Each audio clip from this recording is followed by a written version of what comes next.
프린트물 한번 보겠습니다. 레위기 20장 펴시고요. 프린트물 한번 보겠습니다.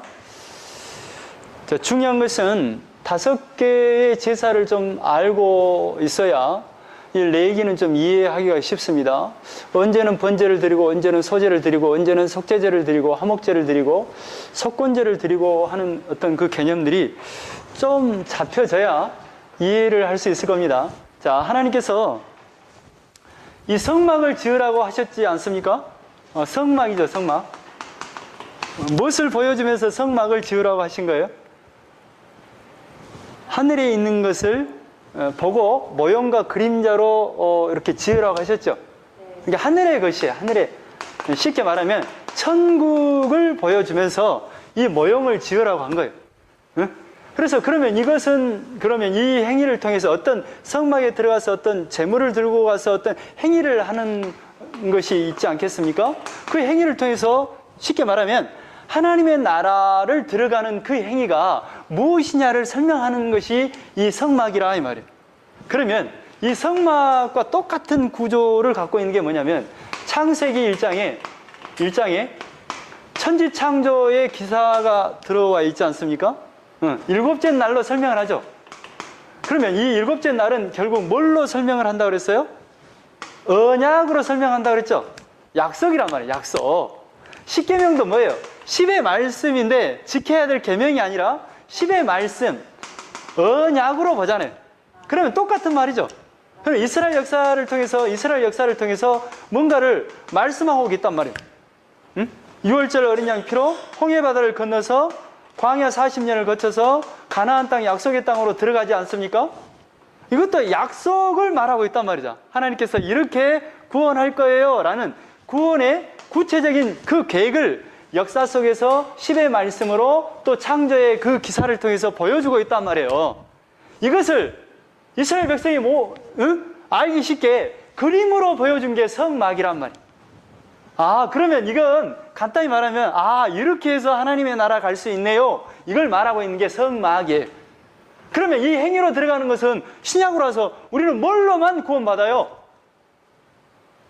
예수님으로만 구원받는단 말이에요. 그러니까 행위를 말하지 마세요. 어떤 행위, 살인, 죄인이라 할지라도 예수님을 통해서는 구원받을 수 있단 말이에요. 그런데 중요한 것은 여러분이 우리도 헷갈려요. 이혼론적으로 헷갈리는데 우리가 살인죄를 졌어요. 살인죄를 만약에 지었다고 가정을 해요. 가정을 하면 그러면 우리가 이것과 구원을 혼동한다 이 말이에요.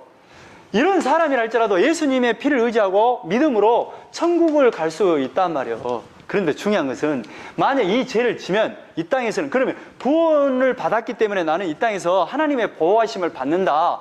이런 개념이 천국 갈 수 있다는 개념인데 이 개념을 어떻게 오해를 하냐면 우리가 살인 죄를 지었지만 구원받기 때문에 이 땅에서도 하나님의 보호를 받을 수 있다. 그러니까 그 보호가 천국 갈 수 있다는 보호라니까요.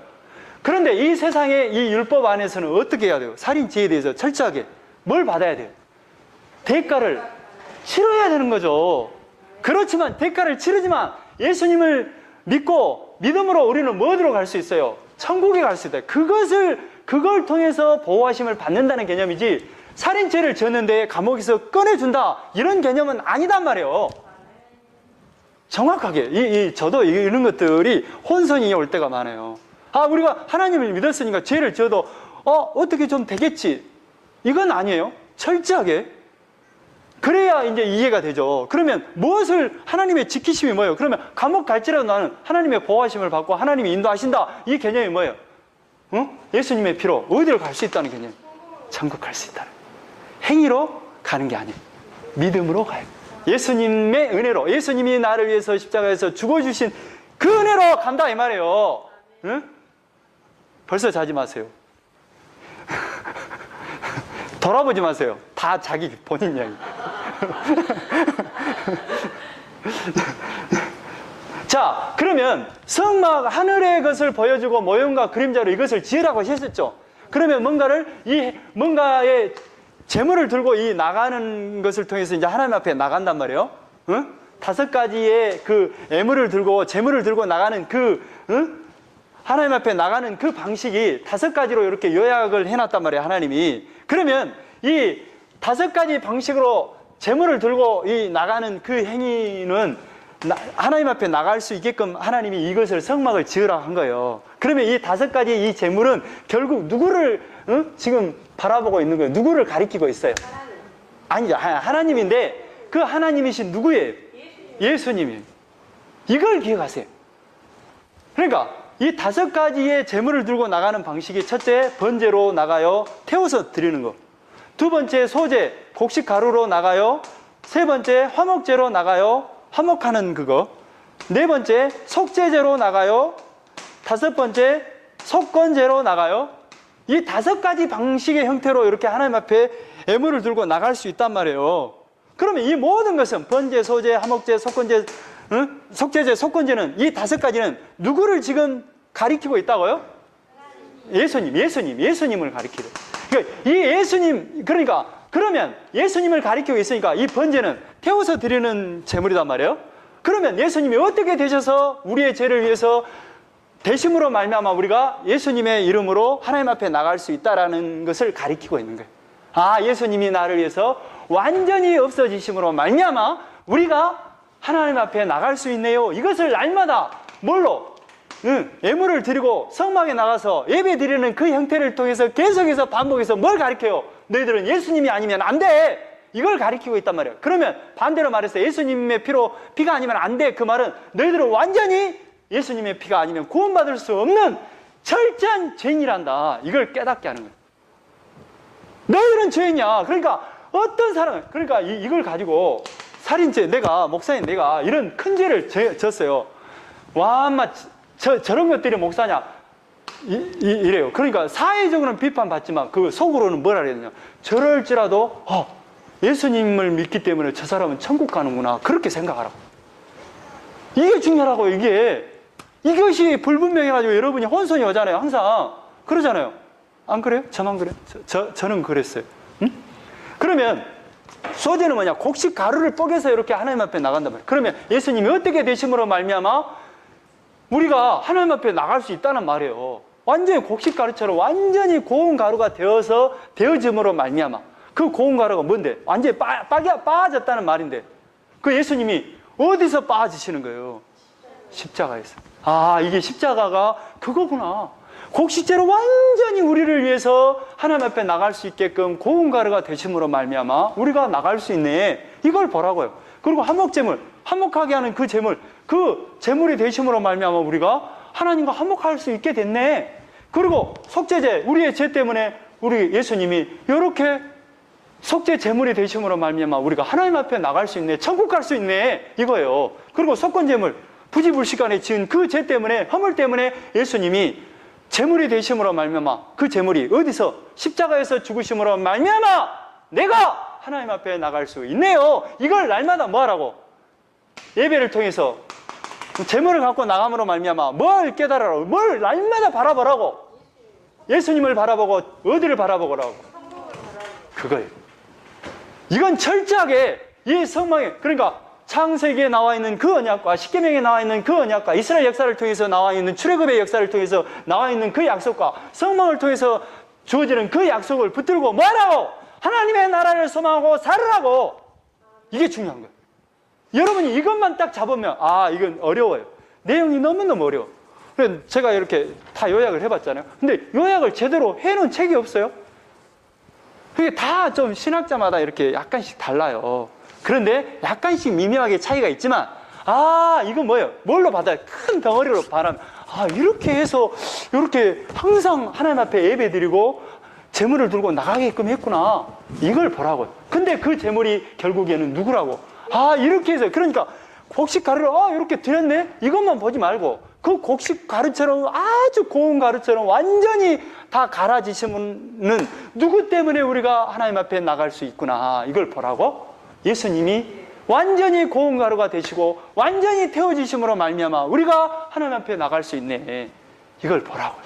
알겠죠? 자, 그러면 제가 이제 한번 얼른 간단하게 이렇게 번제 태워서 드린다는 제물이에요. 자, 어떻게 드리냐? 자, 첫째, 번제를 드리는 그 큰 툴이 뭐냐면 이런 거요.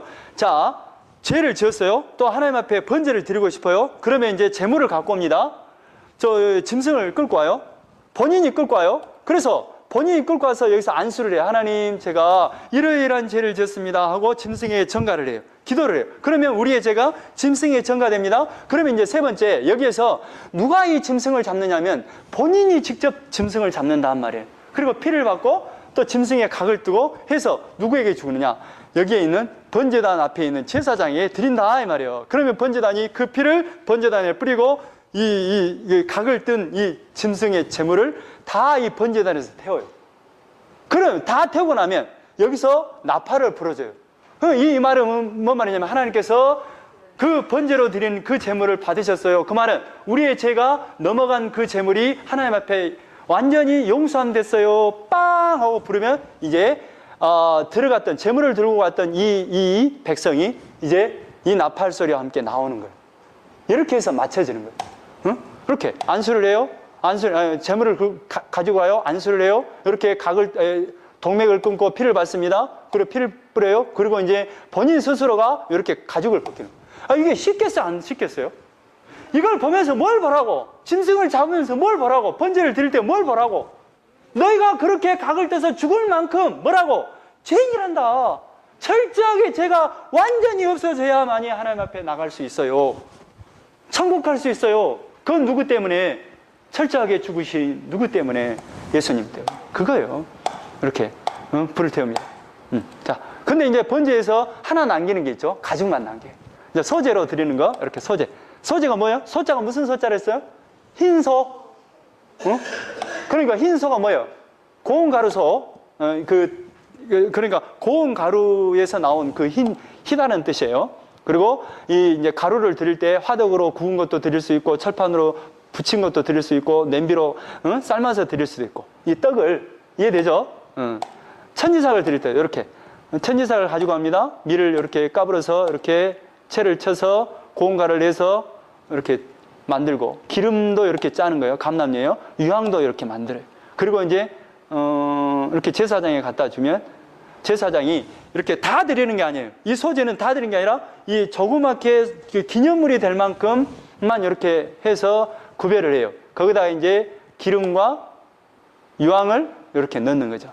소금을 쳐요. 그리고 반드시 소제에는 소금을 쳐요. 왜 소금을 치냐면 소금 언약이 나오는데, 언약을 맺을 때 짐승을 이렇게 쪼개서도 언약을 맺지만 소금 언약이라고 해서 소금을 만약에 나랑 우리 경영이랑 약속을 할 때 소금을 한 줌씩 딱 입에 넣어요.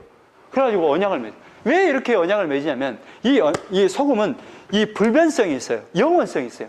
영원히 이 약속은 변하면 안 된다라는 뜻으로 이렇게 소금을 넣어요.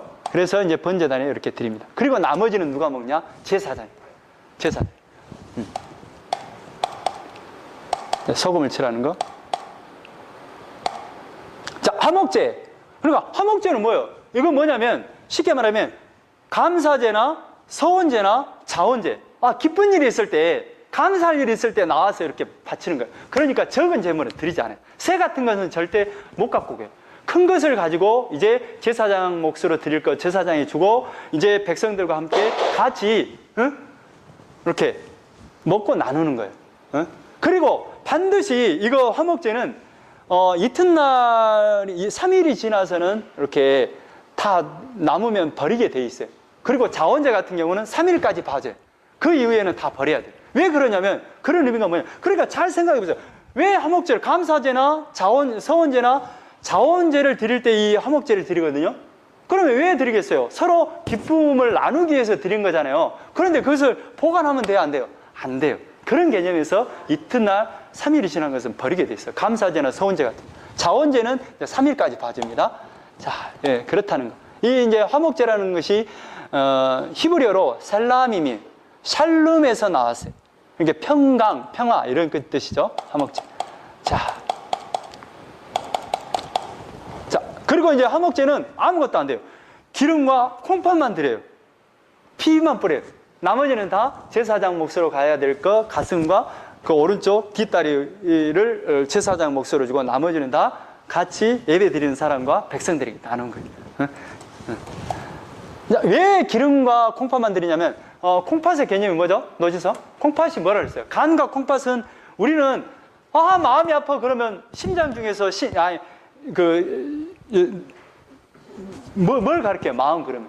심장을 가르치잖아. 이 사람들이 마음이 아프다 그럴 때 어디를 가르치냐면 콩팥을 가르쳐. 콩팥과 간이. 그러니까 마음이 아파. 그럼 어디가 아프다? 어떤 개념이에요? 이제 마음이 아파 그러면 우리가 심장이 아파서 마음이 아파 그런 게 아니죠. 근데 심장을 가리키고 있죠. 심장이 마음과 우리는 개념적으로 같죠. 근데 여기는 콩팥과 간을 마음으로 생각의 영역으로 봐요. 그래서 하나님 앞에 기름과 콩팥을 드린단 말이에요. 그러니까 기름은 왜 그러냐면 기름과 가장 좋은 거 좋다라는 뜻으로 히브리어로 동료예요. 그리고 기름은 가장 귀한 것을 상징해요. 그러니까 하나님 앞에 기름과 콩팥을 드렸다는 것은 내 마음과 가장 귀한 것을 하나님 앞에 드려요. 감사해요. 이런 뜻이에요. 그리고 이제 여기서는 화목제는 암수를 구별하지 않고 누룩 있는 전병을 드려요. 아까 소제에서는 이렇게 그 누룩이 있는 것을 못 드리게 돼 있어요. 자, 그냥 넘어가요. 자, 속죄제 한번 보겠습니다. 속죄제는 속죄제와 속건제가 있는데요. 반드시 드리게끔 돼 있는 거예요. 그런데 이 속건제와 속죄제는 언제 드리냐면 그 부지 중에 내가 모르고 그러니까 쉽게 말하면 속죄제가 계명 중에서 어기는 죄를 지었을 때 속죄제를 지고 이 속건제는 뭐라 그랬어요? 배상에 뭔가가 있을 때 드려지는 제물이에요. 그러니까 만약에 지나가다가 잘못 핸드폰을 놓쳐버렸어요. 이렇게 가다가 몰랐어. 그리고 이게 떨어져서 깨져버렸네? 이런 배상의 문제가 있잖아요. 이럴 때 속건제를 드린단 말이에요. 이 건자가 무슨 건자라 그랬죠? 허물건. 허물건이. 그래서 이게 속건제는 속죄제 속에 포함돼요. 자, 그런 겁니다. 자, 이렇게 됐어요. 여기까지만 봅시다. 자, 됐죠? 5가지 이 제사, 하나님 앞에 드려지는 애물을 드리는 어떤 종류가 5가지다, 이 말이에요. 근데 이 5가지는 결국 누구를 지금, 가리키고 있다고요? 예수님. 이것만 기억하세요. 그리고 속죄제와 속건제의 차이가 이 부지 중에 지은 어떤 죄인데, 속건제는 배상의 문제가 있을 때, 고의로 지은 죄는 안 됩니다. 고의로 지은 죄는 안 돼요. 자, 됐어요? 그리고 이제 여기 주보, 이걸 한번 봐요. 됐죠? 이거 펴봐요. 제사장 위임, 속죄제, 속건제 다음에 제사장 위임식 할 때 그거 나옵니까? 제사장의 위임식을 할 때 아직 제사장으로 임명된 사람이 아무도 없죠? 지금 그 대신해서 하고 있는 사람이 이제 모세의 격인데 제사장 위임식 나옵니까? 2번째 장 이후입니까? 어디 나와요? 제사장 위임식 나옵니까? 제사장 위임식 할 때는 무슨 제사를 드릴 것 같아요? 하나님 앞에? 그 옆에만 봐보세요. 속죄제, 번제, 화목제. 이 3가지를 드려요. 앞에만 봐보세요. 속죄제, 번제, 화목제. 근데 뭐가 빠졌어요? 5가지 애물을 드리는 그 종류 중에서 뭐가 빠졌어요? 소제하고 속건제가 빠졌죠? 그러죠. 그러니까 제사장의 위임식을 할 때 반드시 처음에 드려져야 될 게 뭐냐면 속죄제예요. 그 사람의 죄를, 왜 이런 제사장 위임식을 하는데 아론과 그의 아들들에게 이제 제사장 위임식을 하거든요. 왜 이 속죄제를 드리겠습니까? 번제를 드리고 화목제를 드리겠어요? 그러니까 화목제는 뭐예요? 이제 우리 제사장으로 임명해 주셔서 감사합니다는 뜻으로 이제 화목제를 드리면서 이제 백성들과 나눌 거 아니에요, 음식을. 그런 개념이고. 이제 그건 알겠고. 번제는 이제 그 헌신의 어떤 의미로 이렇게 아브라함이 이삭을 번제로 드리잖아요. 그런 개념이 뭐예요? 하나님, 제 모든 것을 하나님께 바쳐요. 헌신의 의미가 있어요. 나의 모든 것이 하나님의 거예요. 이런 의미가 있단 말이에요. 그것까지 알겠어요. 속죄제는 왜 드리겠어요? 그 사람을 정결하게 하는 어떤 방식으로 그 죄를 속하는 방식으로 속죄제를 드린단 말이에요. 그래서 이 제사장이 죄의 속성을 갖고 있지만 이런 어떤 모형을 통해서 제사장은 어떤 인물로 딱 그 모형화 시켜놓고 있는 거냐면 거룩한 제사장의 개념으로 딱 모형화 시키고 있잖아요. 죄는 가지고 있지만. 그래서 이 제사장은 누구를 가리키는데? 예수님. 그래서 우리가 함부로 여기 제사를 드릴 수 있는 게 아니라 우리가 제물을 갖고 가면 누가 제사를 인도하고 이렇게 맞추느냐면 제사장이 하잖아요. 제사장이. 이해되죠? 그러니까 이 제사장은 응? 누구를 상징하는데? 예수님을 상징하기 때문에 이 사람은 거룩해야 해야 돼요. 거룩해야 돼. 그래서 이렇게 속죄제를 드리고 번제를 드리고 화목제를 드림으로 말미암아 이 제사장은 거룩한 사람이에요. 그런데 거룩해요, 안 해요? 안 해요. 그래서 모형상 이 사람은 거룩한 사람. 그래서 거룩한 제사장이 오셔서 우리를 완벽하게 죄를 용서할 제사장이 오실 거예요. 그 예수님이 이것을 보여주고 있다. 자, 제사장이 이제 첫 제사를 드립니다. 그래서 아론을 위해서 속죄제를 드리고 번제, 화목제 이렇게 소제를 드려요. 그러니까 이제 첫 제사를 드릴 때 아론과 그의 아들들 제사장을 위해서 또 제사를 드려요. 근데 제사장 이임식할 때는 뭘로 드렸는데? 속죄제, 번제, 화목제로 드렸는데 이걸 며칠 동안 드리냐면 7일 동안 드려요. 그리고 나서 8일째 뭘 하냐면 첫 제사를 집례한다 이 말이에요. 왜 8일째 할까요? 8일은 무슨 숫자라 했죠? 8은 무슨 숫자예요? 할례를 받을 때 며칠째 받아요? 할례를 받을 때 며칠째? 할례를 8일째 받았잖아요. 새 사람이 되었어요, 이 말. 하나님의 백성이 되었어요 하는 인침을 받는 그 의식이 할례인데 이 할례가 며칠 만에 할례를 하냐면 8일 만에 한단 말이에요. 새 사람이 됐어요. 하나님의 백성이 됐어요. 이런 의미가 있어요. 또 부활의 숫자이기도 해요. 8일날. 그래서 8일째 되는 날에 아론을 위해서 속죄제, 번제, 그 앞부분 봐보세요. 제물은 놔두고 화목제, 소제. 이해되죠? 제사장 첫 제사 드리는 그 내용 말이죠. 됐죠? 그리고 나서 이제 백성을 위해서 속죄제, 번제, 소제, 화목제를 드려요. 뭐만 빠졌어요, 여기서 제사가? 속건제만 빠졌어, 속건제만. 근데 제사 드릴 건 다 드렸죠? 그러잖아요. 5가지 이 종류의 제사 중에서 속건제만 빠졌잖아요. 그것도 이해 안 됩니까? 제사의 아까 종류가 5가지잖아요. 번제, 소제, 화목제, 속죄제, 속건제 5가지잖아요. 5가지.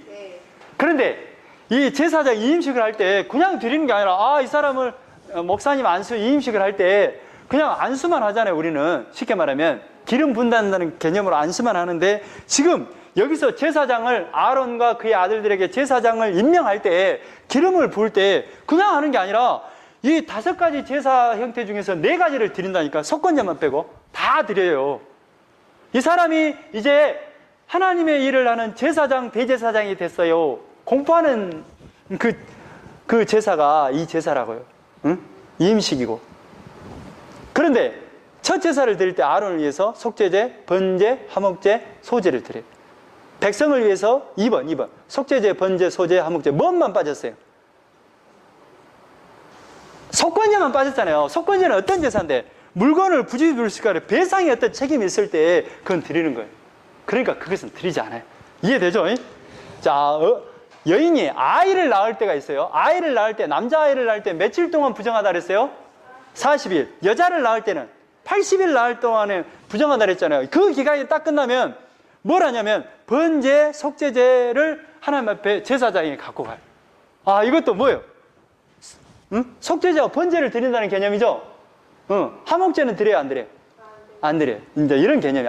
이런 모든 거, 왜 아이를 낳을 때 부정하다라고 하냐면 피가 유출됐기 때문에 그것은 부정하다라는 뜻을 해요. 그리고 이제 피가 나오기 때문에 뭐 때문에 지금 이것은 철저하게 이렇게 구분을 짓냐면 이스라엘 백성이 성막을 중심으로 해서 300만 명이 움집에 있잖아요. 그러니까 가장 무서운 게 뭐냐면 전염병. 백성을 보호하기 위해서라도 어떤 피가 흘렸다, 유출됐다 이러면 이것을 부정하다라고 여겨요. 그래서 분리를 해야 돼요. 반드시. 그렇기 때문에 아이를 낳았어요? 그러면 피가 흘렀죠? 피가 흐르는 순간에 뭐가 돼요? 피가 뭐예요? 썩어버리잖아요. 균이 되잖아요, 균이. 그러니까 이런 규례를 둬서 정결하게 했다 이 말. 자, 나병이 걸렸어요. 그리고 나서 정결하게 됐어요. 그러면 어떻게 하냐면 새 2마리를 가져옵니다. 그리고 한 마리를 잡아서 그 한 마리, 다른 한 마리의 새에게 피를 찍어요. 피를 찍어서 나병. 여기. 자, 피를 찍었습니다. 그리고 나서 그 피로 정결함을 받은 자에게 뿌리고. 그러니까 나병에 걸렸어요. 나병에 걸리고 나서 완전히 깨끗하게 됐어. 그러면 어떻게 하느냐면 반드시 새 2마리를 제사장이 갖고 간다 이 말이에요. 그리고 한 마리를 잡아요. 그리고 한 마리 피를 받아갖고 한 마리 다른 새에게 피를 발라요. 그러고 나서 그 피로 그 나병이 정결하게 된 사람한테 피를 뿌린단 말이에요. 그리고 나서 새를 날려보내요. 이렇게만 되느냐? 아니에요. 7일 동안 장막 밖에서 또 머물게 해요. 그리고 나서 털을 밀고 옷을 빨고 몸을 씻도록 해요. 그리고 8일째 되는 날 하나님 앞에 어린 순양 2마리, 암양 1마리, 자 10분의 3 에바 기름 한 녹을 준비해서 그렇게 제사를 드린다 이 말이에요. 8일째. 왜 이런 어떤 제사를 드릴까요? 모든 것이 지금 나병에 걸렸다라는 것은 뭐냐면 죄를 상징하는 개념인데 그 죄로부터 우리가 정결하게 되는 것은 누구 때문에만 된다는 거예요. 예수님 때문에만 된다는 그 개념으로 이렇게 드린다 이 말이에요. 순양 1마리로 속건제를 드리고 왜 또 속건제를 드리네요 여기는? 희한하게 나병이 걸림으로 말미암아 이 사람은 지금 공동체에서 역할을 못했잖아요. 그거에 대한 이웃에 대한 내 역할을 못했어요. 그런 의미로 내가 속건제, 배상의 어떤 그 제사를 드린다 이 말이에요. 그리고 나서 속건제를 드리고 그 피로 오른쪽 귀, 엄지, 손가락, 발가락에 발라요 피를. 그리고 그 기름을 여호와 앞에 7번 뿌리면서 이제 정결의 식을 딱 마친단 말이에요. 그러니까 지금 순양 1마리 잡았고 어디 피를 바른다고요? 오른쪽 귀, 엄지, 손가락. 그러면은 오른쪽 귀에 바른다는 그 의미는 하나님의 말씀을 거룩한 말씀, 그러니까 세상 말씀 듣지 말고 하나님의 말씀만 듣고 사세요라는 개념이고, 오른손이라는 것은 일의 개념이 일. 거룩한 일만 하세요라는 개념이고, 오른쪽 팔에는 거룩한 길만 가세요. 자, 넘어가겠습니다. 그리고 이제 속죄제, 번제, 소제도 드립니다. 그리고 몸에 유출이 있을 때, 이제 성병의 일종입니다. 그런데 유출이 이제 깨끗해졌을 때, 깨끗해졌어요. 이게 몸에 이렇게 성병이 생겼는데 그게 이제 깨끗해졌다라고 누가 판단을 한다 그랬죠? 지난주에 병이 완전히 깨끗하게 나았다 안 나았다라는 그 판정은 누가 하냐면 제사장이. 그러니까 죄가 있고 없고를 누가 판단한다는 거예요? 제사장 대신 예수님만이 판단하실 분이에요 라는 거예요. 그리고 이 죄를 완전하게 정결하다라고 선언할 수 있는 분은 누구라는 거예요? 예수님. 그 말이에요. 자, 성병이나 이런 것들이 몸의 유출병이 깨끗해졌을 때 그냥 이렇게 공동체로 들어보는 게 아니라 이걸 설명하는데요. 자, 성막이 있습니다. 이렇게 성막이 있잖아요. 그러면 12지파가 이렇게 움집에 산단 말이에요. 그런데 만약에 병이 걸렸다, 나병이 걸렸다 그러면 여기 이 진 밖으로 쫓아내버려요. 격리를 시켜요. 왜? 격리를 시켜서 이 전염원이 이렇게 올 수 없게끔 하는 거예요. 그래서 떨어져 사는 거예요. 떨어져 사는데 어떤 곳에서 사냐면 그 제물을 드릴 때 그 내장이나 그 이렇게 만약에 소를 잡더라도 그 먹이에 그 오물 쓰레기가 들어있는 곳 있잖아요. 그런 것은 이 오물 쓰레기 진 밖으로 해서 버린단 말이에요. 그곳에서 살게끔 해요. 그만큼 뭐라는 거예요? 그러니까 사람으로서 대우받을 못할 존재라는 그런 개념이 아니라 죄는 그만큼 하나님의 백성과 어울릴 수 없다는 것을 계속해서 지금 인식시키고 알 수 있도록 깨닫도록 하는 그 일을 하는 거예요. 그래서 유출이 깨끗해졌어요. 만약에 깨끗해졌다, 제사장이 판단했을 때 깨끗해졌다라고 판단을 했을 때 그냥 들어온 게 아니라 이래를 센 후에 일주일 동안을 여기서 머물러요. 그러고 나서 옷을 빨고 몸을 씻어요. 그리고 나서 8째 날 비둘기 2마리를 제사장이 드려요. 한 마리는 속죄제, 한 마리는 뭘로? 번제. 대부분 뭘로 드려요? 아팠을 때, 정결이 됐을 때 제사 중에서 반드시 드리는 건 뭐가 포함되는 것 같아요? 속죄제와 번제. 네. 여인이 유출이 생겼을 때, 이제 생리와 같은 그런 것이 생겼을 때 불결가 아닌데도 계속 유출이 되면, 그리고 그치면, 만약에 이제 그쳤어요? 깨끗해졌어요? 그러면 7일을 센 후에 정하다라고 이제 제사장이 선포를 합니다. 그리고 8째 날 비둘기 2마리로 제사장이 데려가요. 그리고 나서 속죄제, 번제를 드려요. 똑같죠? 몸에 유출이 있을 때와 여인이 유출이 있을 때. 이제 속죄일 날. 자, 아론을 위하여 속죄제물 송아지, 번제물 준비하고, 백성을 위해서 속죄제물 순염소 2마리, 번제물. 아론을 위하여, 그게 중요합니다. 속죄제 송아지를 드립니다. 그런데 속죄제 송아지를 드는데 이게 나와 있을까 모르겠네. 한번 봐볼까요?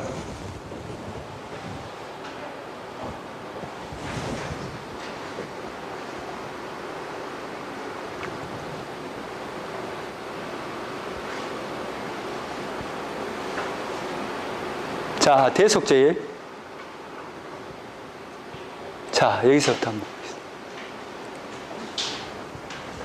자, 대속제일이 되면 7일 동안 준비를 합니다. 모든 것을 제단을 정비하고 또 분향단을 정비하고 등잔대를 점검하고 아주 까다로워요. 대속제일 전날까지 제사법을 숙지합니다. 자, 그리고 이제 연장자 제사장에게 그 제사의 소중함을 배우고 또 맹세하는 시간을 가져요.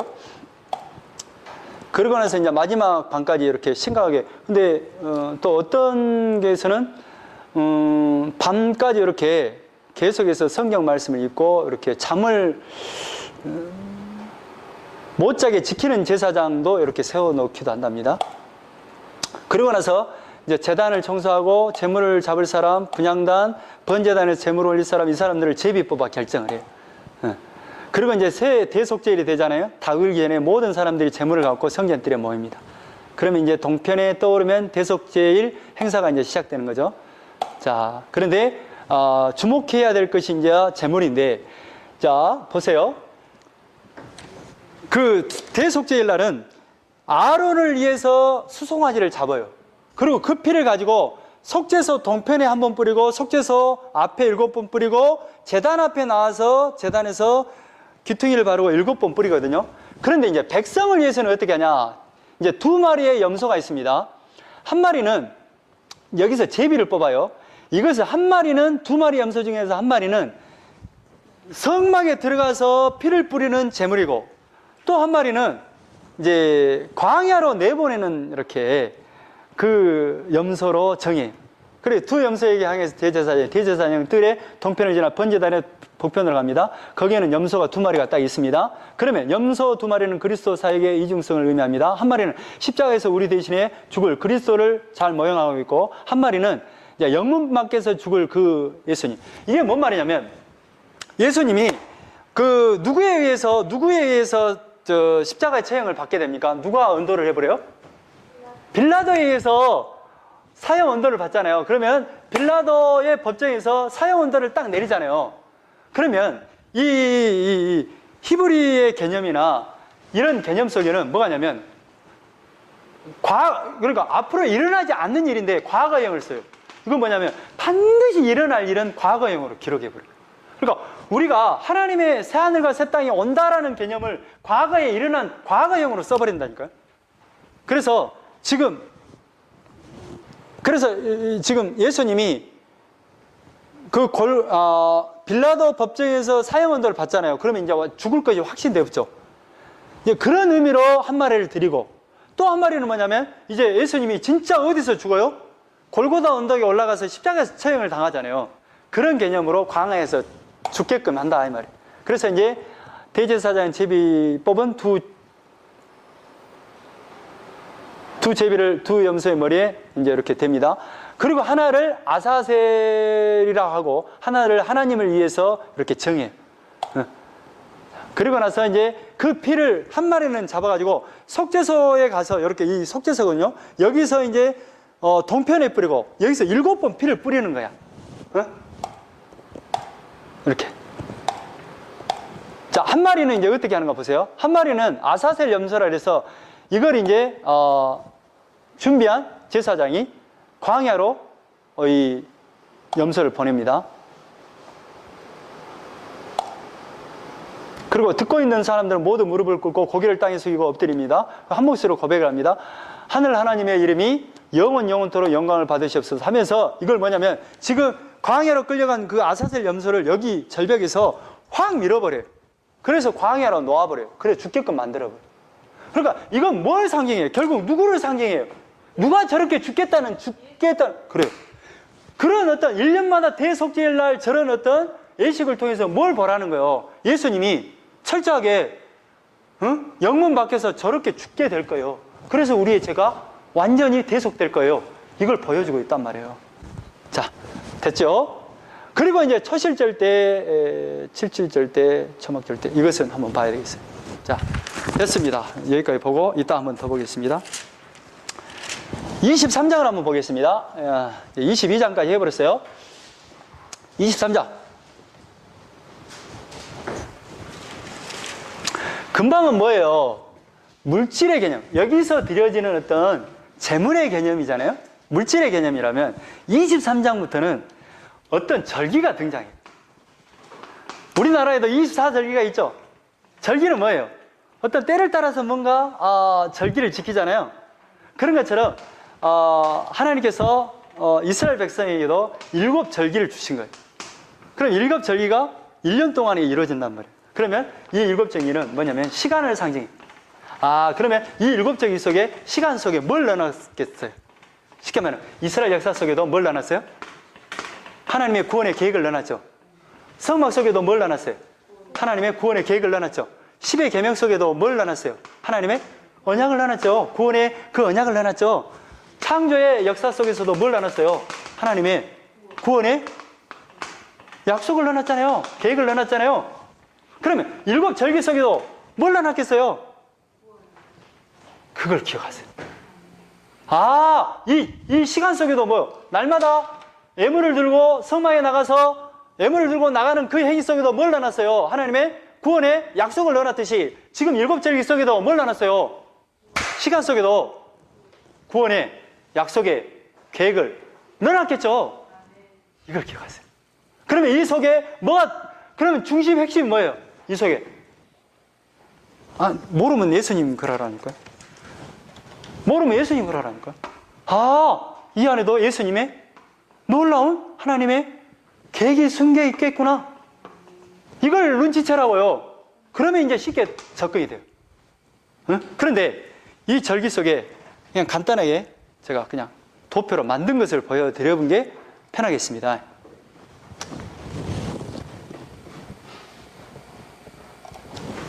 자, 7절기가 이에요. 자, 6월절은 많이 들어봤죠? 2월절은 언제 지키냐면 1월 14일 날 애굽으로부터 해방된 날을 기념하기 위해서 6월절을 지키라고 한 거예요. 그리고 6월절이 지켜지는데 6월절 그 준비를 하면서 이제 나가기 위해서 15일부터 이제 나가잖아요. 애굽에서 나가게 되잖아요. 그때부터는 뭘 먹게 했냐면 누룩이 들어가지 않는 맛없는 그 빵을 먹도록 했어요. 왜 그것을 먹도록 했냐면 너희들이 어디에서 구원받았는 것을 기억하게 하기 위해서 지금 무교봉을 먹도록 했어요. 그것을 기념해서 무교절을 지키도록 했어요. 그러니까 6월절이 지켜진 그 다음 날부터 일주일 동안 우리가 어디에서 구원받았다. 어디에서 구원받았어요? 애굽의 종살에서 하나님의 은혜로 우리가 이렇게 약속의 땅으로 왔지. 이걸 기억하기 위해서 무교절을 지키도록 했어요. 그리고 나서 6월 16일부터 뭘 지키냐면 이제 이것은 광야에서의 문제가 아닙니다. 가나안 땅에 도착해서 곡식이 걷어질 거 아니에요. 첫 곡식이 나오면 한 단을 묶어서 하나님 앞에 드리는 거예요. 이게 바로 초실절이에요. 근데 이 초실절을 언제까지 지키냐면 49일 동안 하나님 앞에 가지고 가요.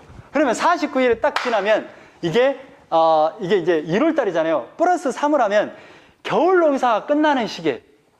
그러니까 오순절이 나오죠. 근데 이 오순절의 개념은 이제 언제부터 이제 오순절의 개념이 나오냐면 애굽 이스라엘 백성이 바벨론에서 완전히 망해버리잖아요. 그때는 이제 농사를 못 지잖아요. 못 지죠. 못 지잖아요. 못 지기 때문에 이건 설명을 하겠습니다. 자, 이것을 오순절을 뭘로 말하냐면 7.7절 맥추절이라고 해요. 초실절은 뭘 드리냐면 우리가 겨울에 뭐가 나요? 겨울에는 뭔 농사를 지어요? 곡식 중에서 보리죠. 보리를 첫 단을 드리는 게 뭐냐면 초실절이에요. 그런데 이것을 몇 번 드리냐면 7 곱하기 7 해서 49일 동안 하나님 앞에 계속 드려요. 그러면 이때 딱 49일 드리고 나서 그 다음날 50일째 되는 날 완전히 우리 하나님 보리농사 이렇게 감사하게 드리게 해주셔서 감사합니다 라는 그 개념으로 이제 7.7절 맥추절을 지내요. 똑같은 말이에요. 그러면 여기 49일, 50일째 딱 77절 맥추제를 드리는 순간에 어떤 농사가 끝나면 보리 농사가 끝났다는 증거. 그 다음부터 이제 보리에서 이제 뭘로 넘어갑니까? 우리가 밀이나 쌀 농사로 넘어가잖아요. 근데 거기는 쌀이 없잖아요. 밀 농사로 넘어간다. 여름 농사로 넘어간단 말이에요. 그래서 맥추절이라는 것은 보리 맥자를 쓰는데 보리 농사 감사해요. 또 우리에게 밀 농사 이렇게 드릴 수 있도록 해주셔서 감사합니다라는 개념으로 77절 맥추절을 지낸다. 77이 뭐라고요? 7 곱하기 7. 그래서 77절. 그러면 며칠째에 지금 이렇게 77절과 맥추절이 옵니까? 첫일절로부터 해갖고 50일째.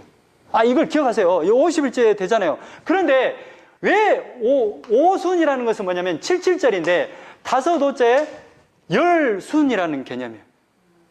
그러니까 50일째 된다는 개념으로 오순절이에요. 그러면 77절, 맥추절, 오순절은 똑같은 단어예요. 그런데 왜 오순절의 개념을 쓰냐면 신약에서는 오순절날 뭐 어떤 사건이 일어납니까? 아니죠. 오순절날 어떤 사건이 일어나요? 성령이 임하잖아요. 성령이. 그러면 지금 자, 오순절의 이 개념은 언제 이렇게 성령의 개념으로 오냐면 이제 이스라엘 백성이 BC 586년에 망해버리잖아요. 망해버렸을 때는 하나님 앞에 보리와 밀을 드릴 수 있어요? 없어요? 없어요. 그러니까 이들이 오순절날 하나님 앞에 우리가 십계명을 받고 언약을 받는 날을 기념하는 걸로 바뀌어서 지내게 됩니다. 근데 원래는 뭘로 드려요?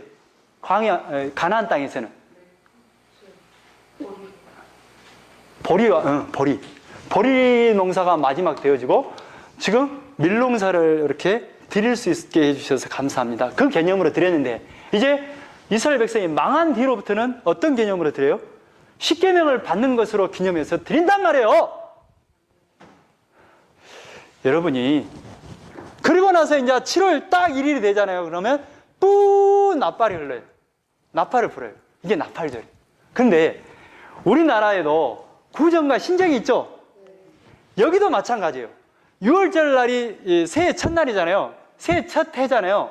그런데 이들의 개념 속에서는 7월 1일이 뭐냐면 우리와 구정과 같은 새해예요. 새해. 그러니까 새로운 날이 시작됐어요 라는 선포가 나팔을 분다는 말이에요. 그리고 나서 7월 10일 날 뭐가 되냐면 속죄일이 있고 그 다음에 이제 7월 15일 날 이건 뭐냐면 여름 농사를 광야, 그러니까 초막절과 장막절인데 초막절을 지내요. 이스라엘 백성이 광야 40년 동안 어떻게 지냈어요? 이렇게 장막을 치고 살았잖아요. 그것을 기념하기 위해서 초막절을 지으라고 그랬어요. 그런데 이때 하나님의 은혜 가운데 살았어요? 아니면 정말 엉망진창 하나님의 은혜가 없이 살았어요? 그래서 광야에서 하나님의 보호하심을 기념하기 위해서 이렇게 지냈다 이 말이에요. 응? 그리고 나서 이제 중요한 것은 또 한 개념이 있어요. 자, 날 속에 이걸 또 나눴죠. 뭐가요? 안식일을 나눴어요. 그럼 안식일은 며칠마다 돌아와요? 7일마다. 그러면 7일 뭐예요? 완전수, 약속이 쓰잖아요. 그 7일 속에 안식일을 넣어놨죠. 그 안식일 내는 노동을 할 수 있어요? 없어요? 없어요. 새하늘과 새 땅에서 안식을 누릴 것을 잘 기념하기 위해서 안식일을 지으라 했어요. 그리고 안식년이 있는데 안식년은 뭐냐면 7년에 한 번씩 6년 동안 일하고 7째 년은 절대 이렇게 그 농사를 짓지 못하게 했어요. 그럼 1년 동안은 휴경이에요. 휴경. 그러면 휴경 동안은 누가 먹냐? 농사를 짓지 못하고 종으로 살거나 어렵게 사는 가난한 사람들이 2년 동안 휴경지에 가서 농사를 지을 수 있어요. 반드시. 그러니까 이거 뭐예요? 안식년은 어떤 의미냐면 앞으로 임할 그 영원한 안식의 기쁨을 지금 누리는 거예요. 그리고 이제 희년이 있습니다. 희년은 뭐냐면, 자, 희년은 뭔 것 같아요? 일주일에 한 번씩 안식일 있죠. 7년에 한 번씩 뭐가 있어요? 안식년이 있죠. 자, 7 곱하기 7 하면 49년이죠. 그 다음에 50년에는 희년이에요, 이게. 이때는 뭐냐면, 우리가 나랑 경현이랑 어렵게 살다 보면 내가 그 경현이가 나한테 토지를 막 팔아볼 수도 있잖아요. 그러잖아요. 돈을 꿀 수도 있잖아요. 이때가 되잖아요. 그리고 만약에 저 사람이 나는 진짜 돈 갚을 능력이 없어. 나 당신 종으로 살래요. 라는 그럴 때도 있겠잖아요. 내 종이 되고 토지도 다 뺏기고 빚이 졌어.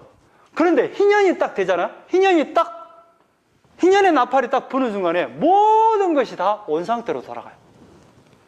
종이었던 사람은 원래 이치로 땅을 이렇게 나한테 팔렸잖아요. 그러면 다시 땅을 되돌려 주는 거예요. 이게 바로 희년이에요. 그러면 이 희년은 결국 어디를 상징해요? 천국. 예수님이 십자가로 죄에서 완전히 풀어서 새하늘과 새 땅에서 영원히 이렇게 살게 될 거예요. 이렇게 됩니다. 자, 보겠습니다. 이제 쉽죠? 하나님이 지금 뭐예요? 예배를 통해서, 성막의 예배를 통해서 뭘 보여요? 하나님의 나라는 이렇게 섬세하게 준비하신 예수님을 통해서 우리가 제물을 들고 나가지만 참 제물 대신 예수님을 통해서 우리가 하나님 앞에 나갈 수 있구나. 시간 속에서 뭐예요? 안식일, 안식년, 또 희년을 통해서 뭐예요? 날마다 예수 그리스도를 날마다 기억하고 또 그것을 통해서만 우리가 갈 수 있다는 것을 날마다 기념하라고 이렇게 줬단 말이에요. 자, 23장 한번 보겠습니다. 6월절 무교절에 대한 개념이 나옵니다. 첫 이삭을 드리는 거 또 이렇게 넘어가도 돼요. 자, 24장 넘어가도 됩니다. 여호와께서 모세에게 말씀하여 이르시되 이스라엘 자손에게 명령하여 불을 켜게 하여 감람을 찌는 순결한 기름을 네개로 계속하여 등잔불을 켜둘지며, 그러니까 반드시 등잔불을 켜놓는 겁니다. 자, 5절 진설한 떡 너는 고운 가루를 가져다가 떡 12개를 굽되 각 덩이를 10분의 2 에바로 하여. 그러니까 지금 그 진설병, 그러니까 떡상 위에는, 떡상은 어떻게 만드냐면 조각모로 이렇게 만들어 갖고 금을 입히잖아요. 여기다가 이렇게 하는 거예요. 떡을 6개씩 싸는 거예요. 셋, 넷, 다섯, 여섯 개. 그러면 몇 개요? 12개. 그럼 떡은 누구를 상징해요? 12지파, 이스라엘 백성, 구약의 백성, 언약의 백성을 상징해요. 그만합시다. 자, 됐어요. 자, 그리고 이제 25장에 안식년, 희년 이런 거에 대해서 나옵니다. 그리고 이제 만약에 희년의 개념이 있잖아요. 50년마다 땅이 돌려지잖아요. 만약에 그러면 희년이 되려면 한 20년 남았어. 그러면 진현이가 나에게 땅을, 저 사람이 빚을 졌어. 그러면 내가 땅으로 가지고 내가 땅 주시오 라고 내가 땅을 계산할 때는 어떻게 계산하냐면, 희년이 되려면 몇 년 남았어요? 20년 남았다고 계산했을 때 50년이 100%로 계산하면 몇 프로가, 25년 남았다고 가정했을 때 50% 남았죠. 만약 땅값이 1000만 원이야. 그러면 500만 원으로 계산을 해서 땅을 내가 취해가는 거예요. 이런 개념. 이해되죠? 이해돼요? 안 돼요? 그러니까 뭔 거래를 할 때 희년의 개념을, 희년의 날짜를 가지고 이렇게 계산한다. 이것만 기억하면 돼요. 26장. 너희는 자기를 위하여 우상을 만들지 말지니 조각한 것이나 주상을 세우지 말며 너희 땅에 조각한 석상을 세우고 그에게 경배하지 말라. 나는 너희 하나님 여호와임이니라. 너희는 내 안식일을 지키며 내 성소를 경외하는 나는 여호와이니라. 뭐 하라고요? 우상 섬기라. 이제 이 말은 뭐만 해? 너희들이 가나안 땅에 갔을 때 이방 민족과 섞이지 마라 이 말이에요. 섞이지 마라. 우상 섬기지 마라 이 말이에요. 자, 27장 넘어가요. 자, 그리고 만약에 여호와께서 모세에게 말씀하여 이르시되 이스라엘 자손에게 말하여 이르라. 만일 어떤 사람이 사람의 값을 여호와께 드리기로 분명히 서원하였으면 너는 그 값을 정할지니. 만약에 내가 서원을 했다거나 그러면 이게 이 하나님께서 정해놨어요. 사람의 값을 정해놨어. 쉽게 말하면 내가 정한 값은 20살부터 60살까지는 남자면 성소의 세겔로 은 50세겔 이렇게 딱 정해놨다 이 말이야. 그래서 내가 서원을 했어. 하나님, 내가 하나님 일을 하겠습니다 라고 했는데 내가 나 하나님 못하겠어요. 그러면 어떠냐면 이제 내가 50 이하잖아요. 60 이하잖아요. 그러면 50세겔만큼 하나님 앞에 드려야 되는 거예요. 많이 물을 때는 이런 개념이에요. 자, 그런 개념이다 이 말. 자, 26절 읽어보면 다 똑같은 말이에요. 오직 가축 중에 처음 난 것은 누구에게 드려요? 하나님께 드려요. 그러니까 하나님께 드린다는 것은 뭐예요? 하나님으로부터 이 세상의 모든 만물의 주인은 하나님이에요 이 말이에요. 우리가 누리고 모든 것은 하나님의 은혜로 지금 살고 있어요. 그 말은 여러분이 개념을 분명히 하는 것은 내가 하나님의 은혜로 산다는 그 개념은 뭘로까지 연결해야 되는 거예요. 하나님 은혜 감사해. 나는 복 받았어. 여기서 끝나버리면 곤란해요. 그러죠. 천국 갈 수 있는 도구로 이렇게 하나님의 은혜를 이렇게 만끽하며 살 수 있도록 해주셔서 감사해요. 그러니까 그 은혜는 어디로 연결해야 되냐면 하나님 나라를 소망하도록 이런 도구로 물질도 주고 건강도 주고 해서 감사해요 이 말이에요. 이렇게 봐야 되겠죠. 그러니까 우리는 대부분 지금 어떻게 해요? 여기에 머물러 버리죠. 땅의 것으로만 하나님의 복을 받았어 라고 여기 돼버리니까 그걸 못 받은 사람들은 어떻게 되는 거예요? 잘 못 믿는 거 아닌가? 이렇게 본단 말이에요. 그런 개념이 아니에요. 자 28절. 어떤 사람이 자기 소유 중에서 오직 여호와께 온전히 바친 모든 것은 사람이든지 가축이든지 기업의 밭이든지 팔지도 못하고 무르지도 못하나니 바친 것은 다 여호와께 지극히 거룩한 하나님께 바쳤으면 바쳐야 된다. 알겠죠? 그리고 30절. 그리고 그 땅의 10분의 1 곧 그 땅의 곡식이나 나무의 열매는 그 10분의 1은 여호와의 것이니 여호와의 성물이라. 그러니까 10의 1이라는 것은 대표성에 올려요. 그러니까 이 개념은 뭐예요? 10의 1조를 드린다는 그 개념은 그러니까 신약에서도 10의 1조를 드리고 헌금을 드린다는 개념은 뭐예요? 헌금의 개념은 반드시 기본적으로 대표성에 올린대. 그러니까 내가 10의 1조를 잘 드렸냐 못 드렸냐 그런 이렇게 계산적인 방법으로 보지 마시고 내가 헌금을 드렸어요. 그러면 이건 대표라는 거예요. 내 돈의 대표로 하나님 앞에 드려요. 이 돈이 어디로부터 왔어요? 하나님으로부터 왔어요. 그러니까 그 말은 하나님으로부터 왔다. 그리고 내가 하나님께로 돌아갈 존재예요. 라는 것까지 가야 된다니까요. 여기서 머물러 버리면 안 되죠. 이해되죠? 대부분 저도 그랬고 이게 지금 헌금을 드렸어요. 그러니까 하나님께서 복을 주시겠지.